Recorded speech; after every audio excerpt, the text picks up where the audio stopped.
Hello मेरे प्यारे बच्चों, बहुत बहुत स्वागत है आप सभी का आपके अपने प्यारे से यूट्यूब चैनल स्पेस स्टडी पर। चलिए माय डियर स्टूडेंट, जैसे कि आप सभी को पता है हम हिंदी का पार्ट नंबर 2 चला रहे हैं। इससे पहले हमने जो धनुष भंग है उसके सारे कंप्लीट दोहे और छंद कंप्लीट कर लिए हैं। अब जो है इसी चैप्टर का है वन पथ पर, तो ये चैप्टर का जो नेक्स्ट पॉइंट है उसको हम चलाने वाले हैं। देखिए, मैं पहले तो आपको एग्ज़ाम के पॉइंट ऑफ व्यू से बता दूँ क्या क्या इंपॉर्टेंट है। देखिए, पहला दूसरा तो वेरी मोस्ट इंपॉर्टेंट है, ये मैं आपको करूँगा ही करूँगा। अब दूसरा, पेपर में करना कैसे है मैं बताता हूँ। देखिए, आपको ज़रूरी नहीं है कि पेपर में आपको ये पूरा ही दे। वो एक क्या करता है, वो कभी कभी पूरा ना देखकर किसी अंडरलाइन कर देता है। यानी कि मान लो ये लाइन है, ये पंक्ति है, तो इसके नीचे अंडरलाइन कर देगा और वो यही कहेगा कि इसका अर्थ बताइए, व्याख्या कीजिए। तो आपको फिर क्या करना है, फिर आपको शुरू के दो शब्द इधर के लिखने हैं, इधर के लिखने हैं, फिर उसको व्याख्या कर देनी है। आई होप मेरी बात समझ गए होंगे, सही है। अब चलिए, अब ज़रूरी नहीं है वो ये दे, वो कोई सा भी दे सकता है। इसलिए मैं आपको शुरू से लेकर लास्ट तक इसका अर्थ बताऊंगा, एक एक शब्द का मतलब बताऊंगा, ताकि आप इन चीज़ों को अच्छी तरीके से समझ जाएं। फिर मैं जो हाथ से लिखित नोट्स हैं वो आपको दिखाऊंगा, ताकि आप अपनी तैयारी और अच्छे से पुख्ता कर लें। उम्मीद है सब कुछ समझ गए होंगे। तो चलिए बिना किसी देरी के अब इसको हम समझते हैं। ये कह रहे हैं, पुरत निक्सी रघुबीर बधु धरी धीर दयो मग मग में डग दियो, झलकी भरी भाल कने झलकी पुट सुखी गयो मधुरा राधव वे। फिर बूझती हैं चलनो अब केतिक पूर्ण कटिक करियोत कित है, तिये की लखी आतुरता पिए की अखियां अति चारू चली जुए। तो ये हमने पढ़ लिया है। तो देखिए, पुर माने होता है प्यारे बच्चों, एक देखिए गांव का नाम है वहाँ। पुर माने रंगवेशपुर से, ते माने से निकली, निकली थी रघुवीर पदवधु। रघुवीर माने राम जी की पत्नी, वधु माने पत्नी, रघुवीर जी की पत्नी यानी कि सीता जी रंगवीरपुर से निकली थी। धरे धीर दयो मग में डग द्वे।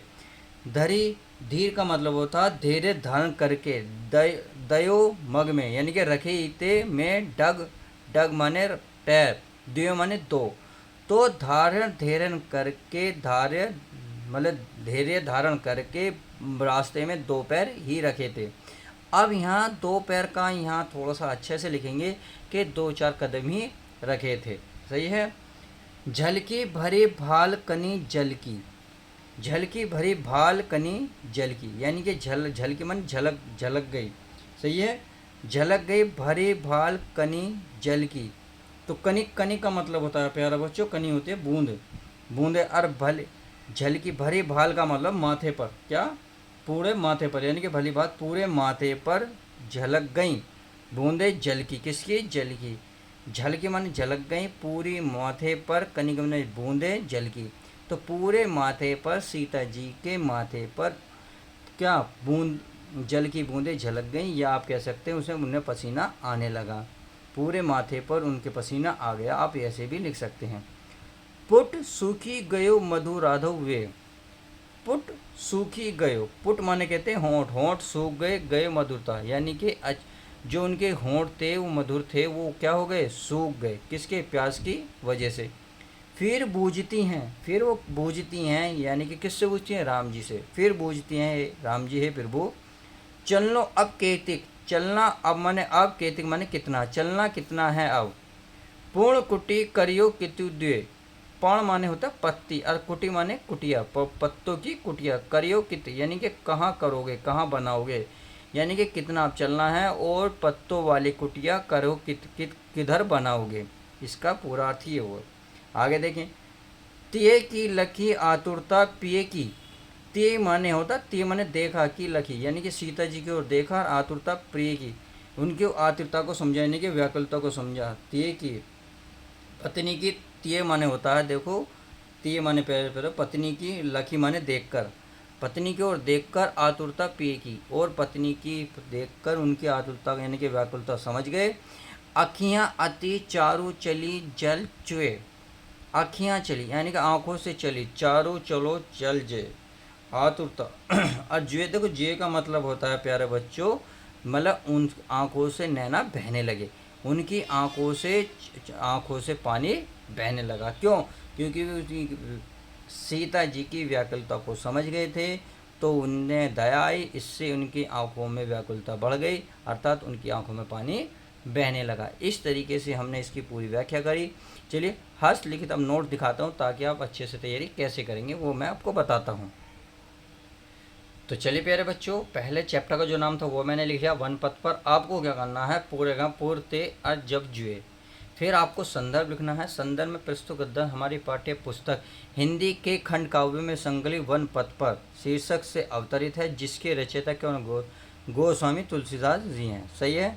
अब प्रसंग में लिखना है आपको, प्रस्तुत पद्यांश में सीता जी की कोमलता का वर्णन आप लिख सकते, सुंदर वर्णन किया गया है। आप ऐसे भी लिख सकते हो। अब आगे देखते हैं आगे क्या कह रहे हैं, चलिए उनको भी पढ़ लेते हैं। ये कह रहे हैं, देखिए व्याख्या देखिए। श्री श्रृंगवेरपुर से निकलकर सीता जी ने लगभग 2-4 कदम ही आगे बढ़ी थी, यानी कि 2-4 कदम ही बस रखे थे उन्होंने, कि उनके मस्तक पर जल की बूंदें झलकने लगीं और उनके मधुर होंठ सूख गए। यानी कि उनके मधुर मतलब मधुर होंठ, यानी कि उनके होंठ प्यास की वजह से सूख गए। आप ये भी कह सकते हो प्यास की वजह से सीता जी के मधुर होंठ सूख गए। तभी वे राम जी से पूछती हैं, अभी हमें कितनी दूर और चलना पड़ेगा तथा कहाँ पर हम पत्तों की कुटिया बनाएंगे। सही है। अब आगे देखते हैं। पत्नी की व्याकुलता देखकर भगवान राम के नेत्रों से आंसू निकल गए। यानी कि भगवान जी ने सीता जी की ओर देखा और उनकी जो व्याकुलता थी उसको समझ गए। उसकी व्याकुलता को देखकर भगवान प्रभु की आंखों में आंसू यानी कि नेत्रों से आंसू बहने लगे। आई होप मेरे द्वारा ये आपकी जो दोहा था आपको समझ में आ गया वन पथ पर। चलिए उम्मीद रखते हैं आपको अच्छी लगी होगी। तो चलिए वीडियो को लाइक कर दीजिएगा और दोस्तों में ज़्यादा से ज़्यादा शेयर कीजिएगा। मिलते हैं चलिए नेक्स्ट वीडियो के साथ। जब तक के लिए दोस्तों goodbye, take care, love you guys. हाँ वीडियो को लाइक करना ना भूलें।